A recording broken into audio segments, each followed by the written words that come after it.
Todo mundo sabe dizer um jogador que basta, sei lá, trocar a cor do chinelo pra virar notícia. Mas a gente também consegue listar vários que jogam muita bola, mas que raramente aparecem nas notícias. Então hoje a gente vai dar um pouquinho de mídia pra 6 grandes jogadores que muitas vezes não têm o reconhecimento que merecem. Quando se olha para a carreira do Keylor Navas, a gente tá olhando para a carreira de um dos goleiros mais bem-sucedidos desse século, mas ele raramente recebe os créditos aí proporcionais ao que ele conseguiu fazer dentro de campo. A chegada dele no Real Madrid se deu em 2014, depois que o Keylor Navas fez parte daquele elenco da Costa Rica que surpreendeu na Copa do Mundo, né? Eles foram muito bem e tal, e o Real vivia aquele fim do ciclo do Iker Casillas. Então o Keylor Navas, quem sabe, poderia assumir a titularidade do gol merengue. Porém, tinha muita gente no clube que queria um cara mais estrelado, e por isso o Real Madrid foi atrás de contratar o De Gea do Manchester United, que tava pegando tudo, e aquela história a gente já sabe, né? Parece que um fax com a documentação do De Gea chegou uns minutinhos atrasados ali, a janela de transferências fechou, o Keylor Navas parece que já tava dentro do avião, pronto pra ir pra Manchester, mas a transferência foi cancelada. O Navas ficou no Real Madrid e a partir da temporada 2015-16 passou a ser titular regularmente, e assim Keylor Navas então se mostraria como um dos grandes goleiros e peça fundamental daquele Real Madrid tricampeão da Champions League. Em 2016-17, por exemplo, ele foi o terceiro guarda-redes que mais fez defesa na Champions, e não é segredo pra ninguém que o forte daquele time do Zidane não era a defesa, né? Era um time que muitas vezes ficava exposto, era bastante ofensivo, tomava gols aí com certa regularidade, e por isso um goleiro bom embaixo das traves era essencial. E um exemplo disso é na temporada 2017-18, em que o Real tromba com o Bayern na semifinal, e o Keylor Navas, vendo o seu time fazer uma partida abaixo, acaba tendo um desempenho muito bom e sendo um dos principais pilares que fez o Real ir pra final. Aí o cara tem um papel importantíssimo em 3 Champions, e mesmo assim o Real Madrid vai atrás de outro goleiro. Eles trazem o Courtois. O Navas fica sem espaço, vai pro PSG e mostra que na Champions League ele gosta de brilhar, e junto com o elenco do Paris vai pra primeira final de Champions da história do clube. Na temporada 2021, na semifinal contra o Bayern de Munique, novamente o Navas faz um grande jogo, pega muito, né, só pra dar um exemplo, só que numa oportunidade do mercado, o PSG viu outro goleiro disponível, mais jovem, com mais mídia, que poderia chegar pra tomar a titularidade, e lá vai o Paris contratar o Donnarumma, e lá vai o Keylor Navas mais uma vez ser subestimado. Mesmo ele entregando resultados dentro de campo, parece que é um cara que nunca consegue ter a confiança plena da diretoria do clube ou dos treinadores, e acaba sempre sendo preterido por outro goleiro. Agora, olha esse comentário que a gente recebeu aqui recentemente no canal. O cara tá dando um toque na gente com razão de que muitas vezes, falando daquele Barcelona incrível do Pep Guardiola, a gente fala de Xavi, Iniesta e Messi, mas costuma não mencionar muitas vezes o Busquets, né? E tá errado? Não, o cara tá certo. Busquets foi sumariamente subestimado durante grande parte da sua carreira, né? Ele passou por várias eras no Barcelona, na mão de diferentes treinadores, e o reconhecimento do futebol dele meio que não variou muito. Talvez um pouco disso seja porque o Busquets não tem aquele padrão do volante comum que a gente costuma ver, né? Um cara que é forte na marcação, forte fisicamente, mas que sabe sair jogando. Característica que define jogadores que a gente considera excelentes na posição, como o Rodri, por exemplo, o Casemiro. O Busquets na carreira, pelo contrário, se destacou por outras características. Ele até tem uma estatura boa, mas não é um cara forte, não é um cara rápido, passa muito longe daquela vibe de ser um pitbull do meio campo, mas conseguiu compensar tudo isso tendo um senso de posicionamento e uma capacidade de interpretação do jogo absolutamente acima do normal, além de uma qualidade técnica de dar inveja em vários jogadores ofensivos. O Busquets às vezes lembra jogador de futsal, porque ele tem muita habilidade em dar um passo em falso ali, enganar o adversário, fazer um giro, sair da pressão, sair da marcação. No seu auge era praticamente impossível pressionar o Barça, porque quando a bola caía no Busquets, ele geralmente resolvia a situação, fora que ele tem uma capacidade muito grande de quebrar as linhas defensivas com um passe, né? E aí nos melhores anos do Barcelona, os holofotes geralmente ficavam, né, com Xavi, Iniesta, Messi, e o Busquets ficava como um coadjuvante. Havia até quem dissesse que o Busquets só era privilegiado pelo time em que ele jogava, né, que ele era um jogador comum e tal. E outra coisa que talvez contribua para a falta de mídia dele é a personalidade. É um cara que fala muito pouco, não aparece em programas, em eventos, em entrevistas, não dá declarações polêmicas. Por muito tempo sequer teve redes sociais, né? O Twitter dele foi criado em 2019 e o último tweet dele é de 2019 também. O cara é a definição do low profile, né? Aquele jogador que faz o dele quietinho. Talvez o Busquets vai ser um daqueles jogadores que a gente passa a admirar mais mais e reconhecer mais depois que ele se aposenta, né? Quando a molecada for ver os vídeos assim de melhores momentos do Busquets no YouTube, e aí falar, caraca, esse maluco jogava. E se com tudo isso você ainda é um daqueles que falam, o Busquets não é nada demais, né? Então deixa eu resgatar uma frase do lendário técnico espanhol Vicente Del Bosque. Você assiste o jogo, não vê o Busquets. Você assiste o Busquets, vê o jogo inteiro. E o próximo caso da lista até lembra um pouco o Busquets. O Xabi Alonso fez parte de uma grande geração de jogadores espanhóis nos anos 2000, principalmente no meio campo, com talentos como o próprio Xavi Iniesta, além do Cesc Fábregas, do Davi Silva e do próprio Busquets, o que fez aí com que a Fúria nunca tivesse problemas no meio campo, né? Talvez fosse a parte do time sempre com mais reconhecimento. E o Xabi Alonso também não era um volante dos mais brutos, né? Ele tinha uma capacidade de sair jogando invejável. Depois de surgir na Real Sociedad, ele vai pro Liverpool e forma uma das grandes duplas de meio campo da Europa, com o Gerrard, né? O Xabi Alonso um pouquinho mais na contenção, na organização, o Gerrard com mais liberdade. Juntos eles vencem, por exemplo, a Champions League naquele apoteótico milagre de Istambul, em que o Xabi Alonso inclusive faz um dos gols da final.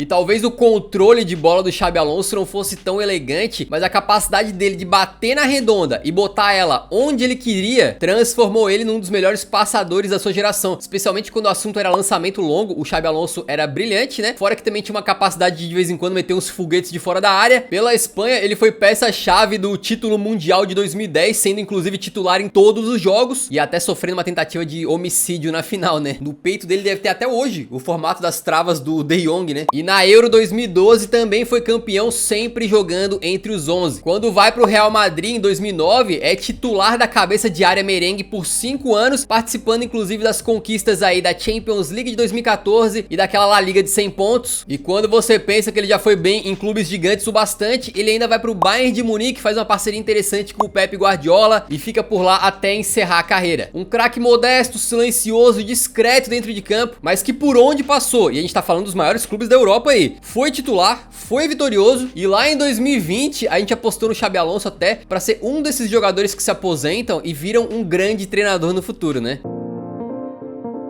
A polivalência é uma virtude especial no futebol. Às vezes um jogador mais mediano consegue ter muito sucesso porque ele faz várias funções diferentes dentro de campo, e aí pro técnico ele é uma espécie de coringa. Agora imagina um camarada que também tem essa polivalência, mas que em qualquer posição que ele joga, ele é considerado um craque. A gente tá falando do Philipp Lahm. Ele que passou praticamente a carreira inteira no Bayern de Munique, fora 2 anos aí que esteve emprestado ao Stuttgart quando era mais novo. E isso com 19 anos, ele já começou a mostrar essa capacidade de adaptação, porque ele era lateral direito de origem, mas chegou no Stuttgart e fez função de lateral esquerdo, conseguindo destaque a ponto de depois desse empréstimo voltou pro Bayern de Munique em outro patamar, aí pronto pra ser titular. E o Lahm era um jogador muito equilibrado, né? Ele tinha a capacidade de defender e de atacar muito bem. Tinha uma boa velocidade, uma técnica refinada, então seja jogando de lateral esquerdo, lateral direito ou volante, ele sempre cumpria bem a sua função. Com a qualidade dele e a liderança, né? Conseguiu ser titular do Bayern de Munique por mais de 10 anos, conquistando 8 vezes a Bundesliga,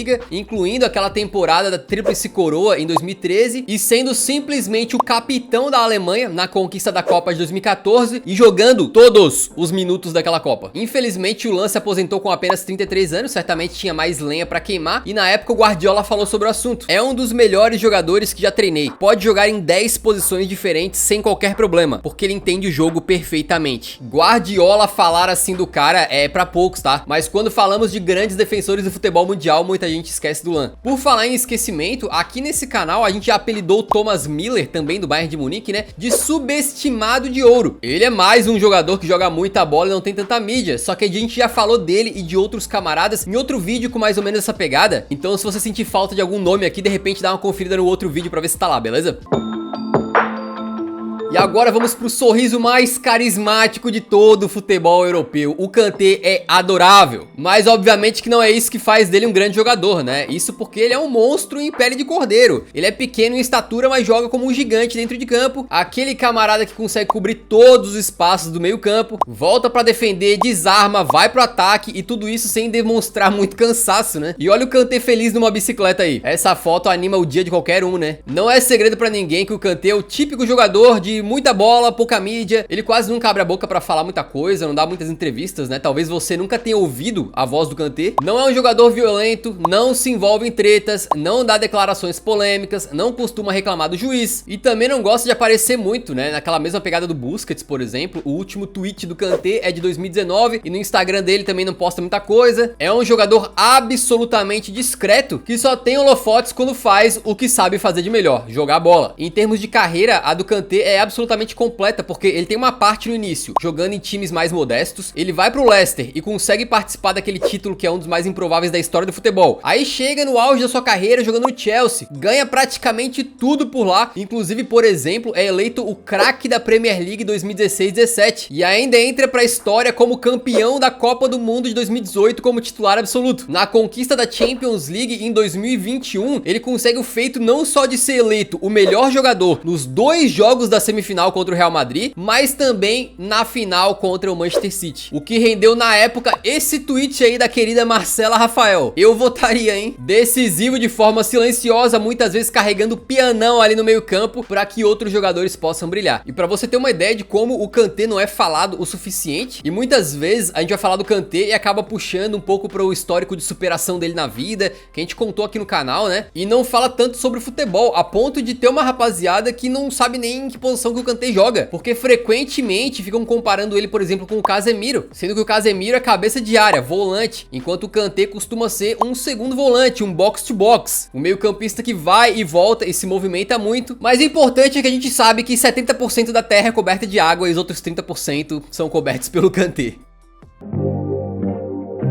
E pra concluir essa lista, a gente volta um bocadinho no tempo pra falar de um mestre da elegância e que era um craque também muito discreto, o holandês Dennis Bergkamp. Tão discreto que mesmo sendo uma lenda da bola, acaba não aparecendo tanto quanto o seu grande companheiro daquela época, por exemplo, que é o Thierry Henry. Mas a história do Bergkamp como craque começa bem antes do Arsenal, tá? O começo de carreira dele no Ajax é um negócio simplesmente meteórico, se liga. Ele foi artilheiro do campeonato por 3 anos consecutivos, em 90-91, em 91-92 e em 92-93. E aí carimbou seu passaporte pro badalado futebol italiano, que na época era um dos mais, se não o mais forte do mundo. Foi jogar na Inter de Milão e acabou não vingando muito, tá? Não deu muito certo por lá, não. A gente sabe que lugar de holandês na Itália é no Milan, tá? Mas dali ele rumou pro Arsenal, onde ficaria mais de uma década e se tornaria um dos grandes jogadores da história do clube. Apesar daquela veia goleadora nos tempos de Ajax, no Arsenal, sob o comando do Wenger, ele assume um instinto mais de criador, né? Joga como um segundo atacante, como meio atacante. E apesar do Bergkamp não ser um cara muito rápido, né, ele tinha muita qualidade no controle de bola e nos passes também. Foi apelidado de Iceman, o homem de gelo, né, e acabou sendo o primeiro carro-chefe da era Wenger. Depois o Bergkamp se juntaria ao Thierry Henry e passaria a ser um cara que potencializava as qualidades do Henry ao máximo.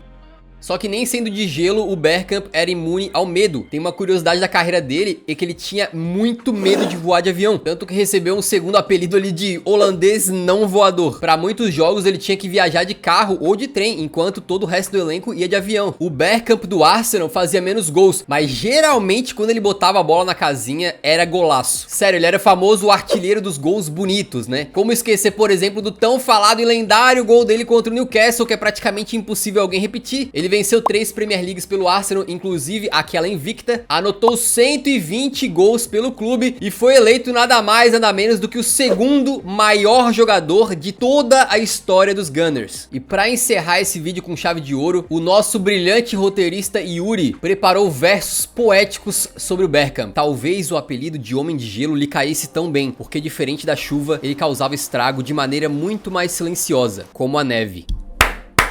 Brabo! Poeta Yuri. Se você chegou até o final do vídeo, muito obrigado. Deixa o like antes de sair, que isso ajuda muito o nosso trabalho, tá? Faz o YouTube recomendar o vídeo pra mais gente. E a gente se vê no próximo, então. Um grande abraço. Falou!